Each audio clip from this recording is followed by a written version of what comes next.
Hi Pontus. Hello. Hello. First question, way back. Do you still recall the first time you met Christian? Yeah, it was in Gothenburg when we were like late teens, and we were both meeting in the kind of in the staircase, trying to get into the studio because we worked with like a producer and like the studio owner. He was a flaky bastard, so he never showed up in time. So we were just like banging on the door. I think that the first couple of times we never made it into the studios. We just like were taking turns on banging the door, and then eventually we got into the studio, and then we started to do stuff together. And well, what made you musically click? I think that it's a combination of having different backgrounds, but also sharing the same kind of curiosity about like stuff that you don't know. What is your background and what is his?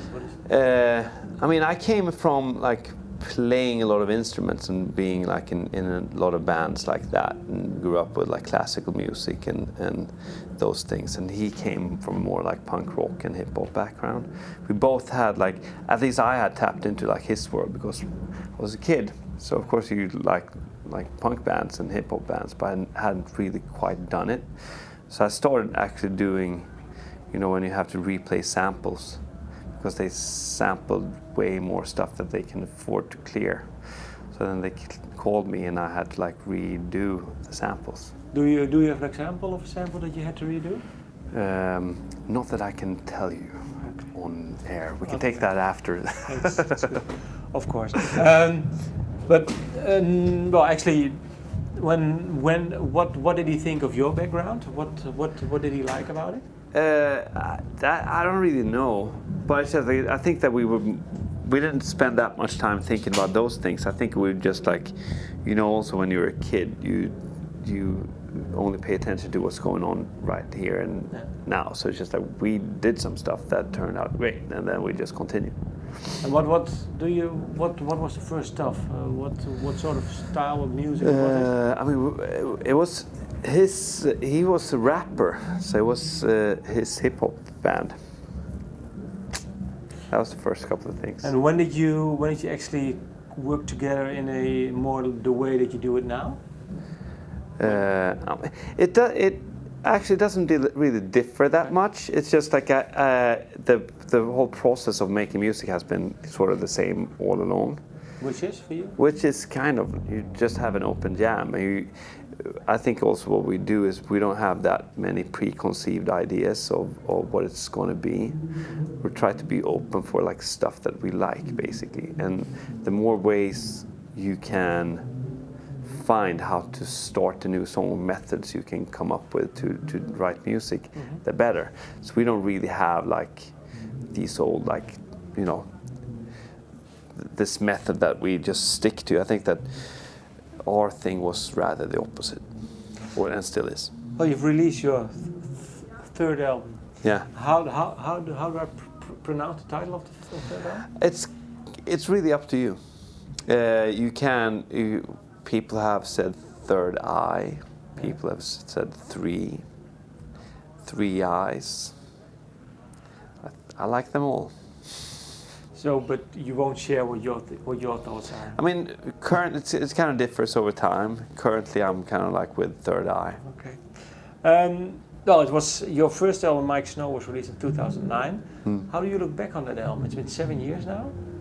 I mean, we have to, because we play the songs on a daily basis, and I still enjoy it. It's fun. I think that it's something that I'm proud of, and I think that it also I think that this new album connects maybe more to that than to the second one. In the beginning, it almost felt like this third album was an alternative second album. How come? It just felt like the second album went in one direction, and in relation to the first album, and this one is more like looking at the first album as a continuum of that, rather than from it was two different directions. So. But well, you both took time off after the second album, Happy to You. You worked as also part of Amazon, do I pronounce it right? Yeah. What did that do to you when you started working together on it? On it? We never really stopped actually. It's just like everything took so much more time, both because we life stuff like moving around, getting new kids, like personal stuff, and side projects or other things. So it just took us longer time. It took us whatever it was. Is it 4 years? 4 years. Yeah. So then it took us 4 years. And I don't even know what the next album is going to take. But the songs that you wrote for this album, were they clustered in a certain time period, or was it was kind of spread out. We started doing like one of the, and also there's a couple of songs that we might dust off that we did like, week after the last show of the last. There's especially one song that comes to mind. That's called. It's not really finished, but now when I think of it, I want to finish it and maybe put it out as a B-side or like stripe it on or something. It's called Non-Stop Sunshine. I'm going to bring that up with Andrew when he comes. And what makes this track special for you? It has a lot of stuff that some of the songs have on this album, which is more like maybe a little bit more of a hip-hop groove, and then it's very like it's a bassline driven song. It's just like it has this very special like riffy bassline that I'm going to finish that one. So give him a month or two and we'll talk to the label people so they can get it on some deluxe version or something like that. That's good. Last question. I think 10 or 12 years ago you wrote tracks for several other people too. For example, the Toxic track for Britney Spears. Is it something that you're still interested in to write for other people? Or is it more like you focus on your own? I can do that occasionally, but I do it more on a friend's level. I don't perceive it as being like a career, which we did back then. So I mean, I did some stuff with Charlie XCX because we're friends, and I've done some stuff with Carly Rae Jepsen because we're friends, and and also like bands back home. It's just like there's a band called the Deportees that I might work on their next album. So it's more like, when you have, meeting up as friends. Someone said that's just either do you make music do you meet people to make music, or do you make music to meet people? And I guess it's just like gradually going to the second one now. I make music because I like to hang out with the people that I make music with, instead of like that, if that makes any sense. Are there certain projects that are going to be released sometime soon that you work with friends? I mean,